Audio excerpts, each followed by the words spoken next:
প্রবল বৃষ্টি হচ্ছে উত্তরবঙ্গে, সেখানে বড় বিপদ দেখা দিয়েছে। বন্ধ রয়েছে শিলিগুড়ি মিরিক সরাসরি যোগাযোগ ব্যবস্থা। বালাসোনে জলের তোড়ে ভেসে গেছে দুধিয়ার অস্থায়ী সেতু। প্রসেনজিৎ আমাদের সঙ্গে টেলিফোনে রয়েছেন, আমাদের সহকর্মী। প্রসেনজিৎ, জনজীবনে কি প্রভাব পড়েছে?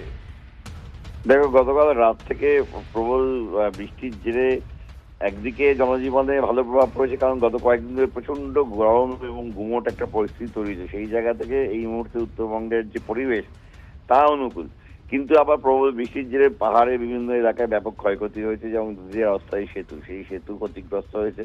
ফলে শিলিগুড়ি থেকে সরাসরি মিরিক যোগাযোগ, সেই যোগাযোগ আপাতত বন্ধ হয়ে গেল। ঘুরপথে মিরিকের সঙ্গে যোগাযোগ করতে হবে এবং ঘুরপথে চলাচল করতে হবে। পাহাড়ের অন্যান্য এলাকাতেও ছোটখাটো ধস নেমেছে, সেই ধসগুলো সরিয়ে সকাল থেকে রাস্তা খোলা হচ্ছে। উত্তরবঙ্গের সমতল এলাকায়, শিলিগুড়ির আশেপাশের এলাকায় বেশ কিছু এলাকায় রাতে বিভিন্ন ওয়ার্ড জলমগ্ন হয়ে পড়ে। সেই এলাকাগুলোতে সকাল থেকে জল কিছুটা কমেছে। সব মিলে কিছুটা দুর্ভোগ রয়েছে, তবে স্বস্তিও রয়েছে।